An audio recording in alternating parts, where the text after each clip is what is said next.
Hello, हम लोग बात कर रहे थे बिपिन चंद्रा सीरीज में। और इससे पहले भी हम लोगों ने देखा है काफी एक्सटेंसिव जो कांग्रेस का पूरा रिपोर्ट कार्ड होता है वो सब हम देख चुके हैं। अभी चैप्टर 27 शुरू करने वाले हैं, जिसमें एक बार फिर से 90s 30s और 40s में फिर से पूरे भारत में एक बार एक और टाइप देखने को मिलती है। जो पीजेंट के मूवमेंट हैं, जो किसानों के मूवमेंट्स हैं, वो अपनी मांगों को लेकर के एक बार फिर से उनके मूवमेंट होते हैं। बट आपको ये याद रखना है कि जो 1930s और 14 में पीजेंट मूवमेंट होते हैं, ये गांधीयन मूवमेंट नहीं होते हैं। ये आपको सबसे इंपॉर्टेंट बात देखने को मिलता है कि ये इससे पहले जो 1920s में हमने देखे थे पीजेंट मूवमेंट, उसमें गांधीयन टच बहुत ज्यादा था। यहाँ पर बहुत रेयर है। ये जो मूवमेंट होते हैं वो सीपीआई और ऑल इंडिया किसान सभा के द्वारा एसोसिएटेड होते हैं। ये दोनों बॉडीज बाद में मर्ज हो जाती हैं, या इनको आप एक ही कह सकते हैं। ठीक है, इनके बारे में हम अभी पूरा का पूरा देखेंगे। तो आप ये याद रखना, ये जो 1930s में हुए हैं, इनके पीछे एक बहुत बड़ा फोर्स रहता है, वो है कम्युनिज्म, साम्यवाद। ठीक है, तो आज जब हम लोग यहाँ रह रहे हैं, ऐसे में जब भी जो कम्युनिस्ट होते हैं, कम्युनिस्ट लीडर होते हैं, जब वो अपनी सक्सेस गिनाते हैं कि हमने फ्रीडम स्ट्रगल में क्या किया, तो उसमें ये जो 1930s और 40s के जितने भी किसान आंदोलन हुए हैं, उनमें वो प्रमुख रूप से इन आंदोलनों को गिनाते हैं कि भाई हमने ये किया था, हमने ये किया था आजादी के दौरान। ठीक है, किसानों की बात रखी थी। तो वो कम्युनिज्म वाला फेज में हम लोग अब इंटर कर चुके हैं कि एक ऐसे किसान आंदोलन को जिसको ऑल इंडिया किसान सभा और कम्युनिस्ट सीपीआई और जो भी वामपंथी दल होते हैं वो उसको ज्यादा सपोर्ट करते हैं, उनके फॉलोअर होते हैं। नो डाउट उसमें कई सारे कांग्रेसियों का भी योगदान होता है, वो डायरेक्टली या इनडायरेक्टली। तो कांग्रेस की ही छाया रहती है, क्योंकि कांग्रेस सबको प्रोटेक्ट करती है, माँ की तरह होती है कांग्रेस। ठीक है, तो अब ये जानो आप कि जो 1930s है, इसमें पहले हम लोग जान लेते हैं कि ये जो कारण क्या क्या है, what are the main reasons कि 1930s और 40s में फिर से किसान आंदोलन इमर्ज कर हमारे सामने आते हैं। तो पहला बिपिन चंद्रा सर राइट्स, पहला रीजन कि जो ग्रेट इकोनॉमिक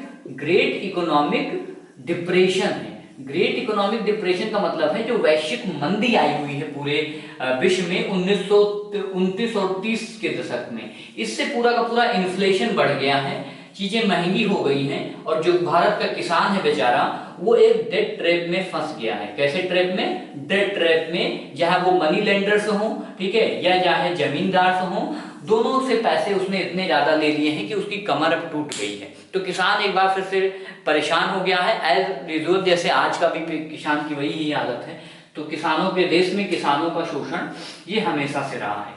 दूसरी बात जो सबसे इंपॉर्टेंट ये है कि जो सिविल डिसोबीडियंस मूवमेंट था, इसने जो टेम्पो बना के दिया था, इसने जो कॉन्शियसनेस बिल्डअप की थी, और इसी मूवमेंट में आप देखो कि जो फार्मर्स का पार्टिसिपेशन वो युद्ध स्तर पर था, वो ह्यूज था। तो इसलिए जो बेशक जो एक ट्रूस का टाइम पीरियड होता है, विश्राम करने चले जाते हैं किसान, क्योंकि वो गरीब होते हैं, वो ज्यादा देर तक रुक नहीं सकते हैं, लेकिन उसके बाद वो एक बार फिर से युद्ध में आते हैं अपनी मांगों को लेकर के 1930 और 40 के दशक में। तो उसके पीछे सिविल डिसओबीडियंस मूवमेंट का जो गांधी जी ने लीड किया था, उसका भी कंट्रीब्यूशन है। उसके बाद आप देखो तो एक पार्टी बनती है जिसे कहते हैं कांग्रेस सोशलिस्ट पार्टी। अब ये कांग्रेस सोशलिस्ट पार्टी से बहुत बड़े बड़े नेता जुड़े हुए हैं, जिसका नाम है जयप्रकाश नारायण, आचार्य नरेंद्र देव, स्वामी सहजानंद। तो इन लोगों के कंट्रीब्यूशन से जो कांग्रेस सोशलिस्ट पार्टी है, उसके जो बेसिक फिलोसफीज में वर्कर्स एंड पीजेंट ही होते हैं, कि इन्हीं लोगों का हमें उत्थान करना है। तो ये तीसरा सबसे इंपॉर्टेंट अहम रोल प्ले करता है। अब आप देखते हो कि पूरे के पूरे भारत में 1930 के दशक में कई सारे किसान की सभाएं, चाहे वो पंजाब में कीर्ति सभा हो, मद्रास में किसान सभा हो, बंगाल में स्वराज करके पार्टी बनती, हम लोग ये सब देख चुके हैं बहुत पहले ही।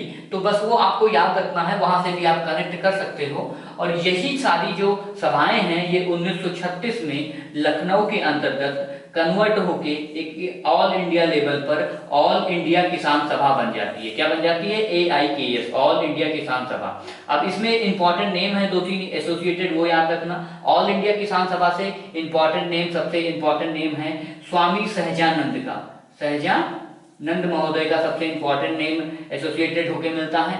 दूसरा नाम है एनजी रंगा का, क्या एनजी रंगा जो आंध्र प्रदेश से आते हैं, गुंटूर डिस्ट्रिक्ट से, और जो बाद में आज़ादी के बाद भी इनका काफ़ी कंट्रीब्यूशन है जेपी के साथ, जो और भी कई लोगों के साथ मिल करके अलग अलग तरह से आज़ादी के बाद भी इनका बहुत ज़्यादा जो है एक्टिव मूवमेंट है, खासकर जो स्वतंत्रता पार्टी बनाते हैं 1957 के आसपास, उसमें भी। और भी कई सारे नेम हैं जो इससे जुड़े हुए हैं, स्वामी सहजानंद और एनजी रंगा का नाम प्रमुखता लिया जाता है कि जो all India Congress, all India किसान सभा है, तो ये सारे डेवलपमेंट्स हैं जिसने किसानों का मोरल, किसानों की आवाजें फिर से रखी। अब मैं इसको रफ कर रहा हूं, अब मैं देखूंगा कि वो कौन कौन से नर्व सेंटर हैं, कौन कौन से इंडिया में ऐसे सेंटर उभर कर आए जहां पर भारत देश के किसानों की बात रखी गई 1930s में, ठीक है, और उनके क्या क्या कोर इश्यूज थे वो हम लोग जान लेते हैं थ्रू मैथ्स। तो सपोज करो दिस इज द मैथ,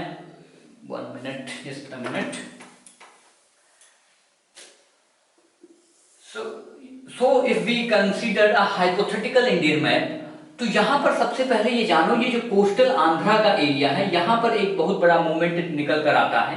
दूसरा ये मालाबार में आता है एक मूवमेंट निकल के, और तीसरा एक पंजाब में विच यू कैन कोट, ठीक है, और एक जो नर्व सेंटर बनता है वो बिहार बनता है। तो ये सारे ऐसे एरियाज हैं।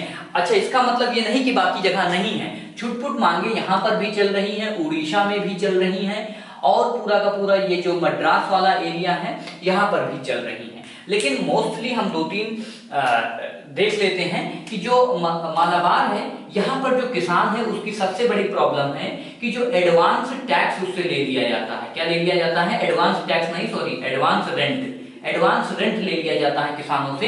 तो there is a very regional word इसमें यूज किया गया है, तो वो मैं नहीं यूज कर रहा हूँ, ठीक है। तो उसका आपको अगर चाहो तो बुक में दिया गया है, वो आप पढ़ लेना। तो एडवांस रेंट मांगा जाता है किसानों से, और जो इलीगल ड्यूज है ना, इलीगल ड्यूज, लेवीज, फर्जी के कई सारी चीजें लगा दी जाती हैं, थोप दी जाती किसानों पर। तो किसानों का जो है, अब आपको पता है मालाबार का किसान 1920-22 के आसपास भी इसने रिवोल्ट किया था, लेकिन उस दौरान मैंने देखा था हम लोगों ने कि इसको बहुत बुरी तरह से क्रश कर दिया गया था। फिर से ये बेचारा अपनी आवाज उठाता है, और चूंकि इस समय कांग्रेस सोशलिस्ट पार्टी के कार्यकर्ता यहाँ पर काफी एक्टिव होते हैं। एक महाजन होते हैं जो मुख्यतः आंध्र प्रदेश से होते हैं, टी प्रकाशम साहब, ठीक है, टी प्रकाशम साहब यहाँ पर टूर करते हैं और यहाँ पर कमेटी बैठाते हैं। तो फिर अल्टीमेटली क्या होता है, जो 1929 का टेनेंसी एक्ट होता है, टेनेंसी एक्ट, उसमें अमेंडमेंट किया जाता है और किसानों को थोड़ी सी राहत दे दी जाती है। तो ये अब 1930s के, और ये 1938 में अमेंडमेंट किया जाता है। तो ये 1930s का एक छोटा सा एग्जांपल यहाँ से हमने लिया। दूसरा अब आते हैं कोस्टल आंध्रा में। कोस्टल आंध्रा में क्या है कि जो जमींदार हैं, जमींदार और जो किसान हैं, उनके बीच में एक स्ट्रगल बहुत पहले से ही चलता रहता है। इवन यहाँ पर एक पार्टी होती है जिसको कहते हैं प्रोविंशियल रैयत एसोसिएशन। क्या? प्रोविंशियल रैयत एसोसिएशन। ये किसानों के साथ जमींदारों से लड़ने के लिए बहुत बड़ा कंट्रीब्यूशन करती है। अब चूंकि ये कोस्टल का एरिया है, तो किसानों की जो मछुआरे हैं और किसान हैं, उनके फिशिंग राइट को लेकर के कुछ इश्यूज होते हैं, कुछ प्रॉब्लम्स क्रिएट होती हैं। और फिर से जो प्रोविंशियल किसान सभा है, एसोसिएशन है, वो अपनी जोर लगाती है, और इसको जो है नेहरू के जो पूरी की पूरी मिनिस्ट्री है वहां पर भेजा जाता है, जो रेस्पेक्टिव मिनिस्ट्री होती है। ये सफल नहीं हो पाता है, लेकिन यहाँ पर दिखाया गया है कि जो फाइट है, इवन कल्टीवेटर के भी और राइट हैं। देखो, मैं एक की इश्यूज बता रहा हूँ, क्योंकि ये कोस्टल एरिया है, तो यहाँ पर फिशिंग के कारण होंगे ही, ठीक है, वो ज्यादा की इश्यूज है। बाकी तो सारे यहाँ पर आप गिना सकते हो कि किसान को इलीगल टैक्स जो मांगा जाता है, जमींदारों का जैसे शोषण होता है, आपको पता ही है, वो सारी चीजें लिख सकते हो, कॉमन है। बट जो इंपॉर्टेंट थीम है वो मैं बता दे रहा हूँ। बाकी तो सब कॉमन है कि जमींदार कैसे करता है, रेंट ज्यादा ले लेता है, शोषण करता है, एक्सप्लॉयटेशन बेदखल कर देता है, ये सारी चीजें तो चलती ही रहती है। अब यहाँ पर जो सबसे इंपॉर्टेंट नेम है, जो इनके हीरो हैं, उनका नाम है एनजी रंगा साहब। क्या है? एनजी रंगा साहब और टी प्रकाशन साहब। ये दोनों लोग किसानों के लिए लड़ते हैं। इवन सबसे इंपॉर्टेंट डेवलपमेंट यहाँ पर ये होता है कि यहाँ पर एक ट्रेनिंग चलता है कि किसानों को इकोनॉमिक्स का बड़ा ज्ञान दिया जाता है, उनको मार्क्स की शिक्षाएं दी जाती हैं ना, जैसे होता नहीं लंदन स्कूल ऑफ इकोनॉमिक्स, ठीक है, ऐसे भारी भरकम शब्द इसमें लिखा गया है कि किसानों के लिए बढ़िया असेंबलीज हो रही हैं, बड़े बड़े प्रोग्राम हो रहे हैं कि किसान सीखे, हमारा जाने उसका शोषण कैसे हो रहा है। तो ये इंपॉर्टेंट हो गया, मैं इसको रफ कर रहा हूं। अब हम लोग चलते हैं बिहार पे, ठीक है। तो ये आंध्र प्रदेश की समस्याएं हो गई। अब बिहार में एक सबसे इंपॉर्टेंट जो मूवमेंट चला था, वो उसको लीड किया था सहजानंद साहब ने, सहजानंद सरस्वती ने। ये बहुत बड़े लीडर होते हैं कम्युनिस्ट के, और इससे जुड़े कुछ और नाम मैं लिख ही देता हूं। एक नेम ये आप याद रखो, दूसरा नेम अगर आपको याद रखना है तो कार्यानंद शर्मा, कार्यानंद शर्मा जी का नाम याद रख सकते हो कि ये मुंगेर डिस्ट्रिक्ट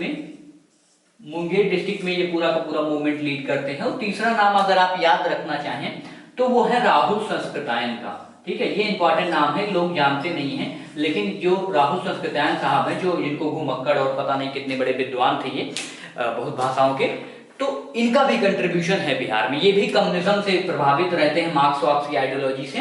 तो यहाँ पर एक कॉन्सेप्ट है बक्सात लैंड का है, कौन सी लैंड का? बक्सात लैंड मूवमेंट चलता है, बक्सात लैंड मूवमेंट। बाकी और भी कई सारे इश्यूज होते हैं।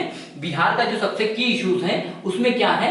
अबोलिशन ऑफ जमींदारी, जमींदारी को अबोलिश करने के लिए सबसे पहले यहीं पर मतलब जो बहुत बृहद लेवल पर कम्युनिस्टों का मूवमेंट चलता है वो बिहार में ही चलता है। और आज देख लो बिहार में ही सबसे ज्यादा और यहीं पर जमींदारी सबसे ज्यादा हावी है, ठीक है। तो ये सारी चीजें अभी भी हैं वैसे ही। तो ये पूरा का पूरा बिहार। बक्सात लैंड क्या होता है आप ये जानो। बक्सात लैंड क्या है कि आपको पता है, जैसे ये इकोनॉमिक डिप्रेशन आ गया था 29-30 के दौरान, तो किसानों के ऊपर जैसे डेट होता था, तो किसान जब नहीं चुका पाता था कर्जा, तो जो जमींदार होते थे वो लैंड वापस ले लेते थे, लैंड छीन लेते थे। तो उसी लैंड को बक्सात लैंड कहा जाता है, बक्सात या बक्षत जो भी आप कहना चाहें। तो उसी लैंड को किसान पाने के लिए मूवमेंट करते हैं। सहजानंद सरस्वती व नेहरू वगैरह भी काफी जो है कंट्रीब्यूशन करते हैं, उसको लाइटली नहीं लेते हैं, सीरियसनेस लिया जाता है। जमींदारी के बारे में भी फिर से जमींदारी एंटी जमींदारी मूवमेंट में पूरा कन्वर्ट हो जाता है। मुंगेर में कार्यानंद शर्मा का काफी बड़ा कंट्रीब्यूशन होता है। राहुल संस्कृतायन भी टूर करते हैं, अपने लेखों में लिखते हैं। Swami Sahajanand no doubt is a marvellous personality, तो इनका तो ऑल इंडिया कांग्रेस जो सभा है, ऑल इंडिया किसान सभा है, वहीं से कंट्रीब्यूशन हम लोग देख रहे हैं 1936 से। तो ये पूरा का पूरा बिहार में बक्सात लैंड मूवमेंट चलता है। इसका की थीम होता है abolition of zamindari and bakasht land, जिसको कहते हैं सेल्फ कल्टीवेटेड लैंड। इसका मतलब होता है बक्सात का मतलब सेल्फ कल्टीवेटेड लैंड, इसको किसानों को वापस दिया जाए। अब हम लोग चलते हैं पंजाब में। पंजाब में लास्ट केस स्टडी देख लेते हैं। पंजाब में जो की प्रॉब्लम थी वो दो चीजों की। पहली प्रॉब्लम थी पंजाब में वो ये थी कि जो कैनाल टैक्स है, कैनाल टैक्स वो इंक्रीज कर दिया गया था, उसको सॉर्ट आउट किया जाए, ठीक है। तो इसके लिए उनका आंदोलन शुरू हो जाता है। अब ये आपको याद रखना सारे 1930s में ही हो रहे हैं। 1938 के आसपास ये पूरा मूवमेंट हो गया था। 1936 से ही तूल पकड़ने लगा था ये बक्सात वाला, और 37-38 तक काफी मूवमेंट तेज हो गया था, 39 तक। तो ये आप याद रखना, ठीक है। ये भी उसी दौरान 1938 में, और वो कोस्टल वाला वो तो हम देख लीजिए। अब कैनाल टैक्स है। दूसरा है अमृतसर में लैंड रेवेन्यू सेटलमेंट हो जाना चाहिए। लैंड रेवेन्यू जो किसानों की सभा है। अब देखो पंजाब में हम लोग पहले भी देख चुके हैं कि जो गुरुद्वारा रिफॉर्म्स हैं, अकाली दल हैं, नौजवान सभा हैं, ये लोग पहले से ही एक्टिव हैं। फिर भी जो है ये पूरा का पूरा मूवमेंट यहाँ पर लीड होता है। और एक कीर्ति किसान सभा होती है यहाँ पर, कौन सी? कीर्ति किसान सभा। तो उसका भी एक कंट्रीब्यूशन होता है। ऐसे आप मैप बनाकर लिख सकते हो। और किसानों की जो समस्याएं होती हैं जमींदारों से, वो एज यूजुअल चलती ही रहती हैं। बट दो इंपॉर्टेंट है कि एक कैनाल टैक्स या वाटर टैक्स इंक्रीज होने के कारण, और दूसरा है land revenue settlement in Amritsar, ठीक है। तो ये अमृतसर की प्रॉब्लम है। और इसमें ये सबसे इंपॉर्टेंट बात है, इसके विरोध में एक बहुत बड़ा मार्च निकाला जाता है, जिसे लाहौर किसान मार्च कहते हैं। क्या? लाहौर किसान मार्च। तो everything is given in the book, बस मैंने आपको उसे थोड़ा सा मैप में बता दिया है। और there are so many regional terms have been used, but मैंने ये बोला है। अब हम लोग देखेंगे कि जो लिमिटेशंस है इसकी, और 1940s में ये कैसे तिभागा मूवमेंट और कई सारे और जो मूवमेंट हैं वो कैसे वर्ल्ड वार, बंगाल में फेमेन्स, ये कई सारे एस्पेक्ट और जुड़ जाते हैं, वो हम लोग देखेंगे। 1940s में ये मूवमेंट्स कैसे अपना रंग बदलते हैं।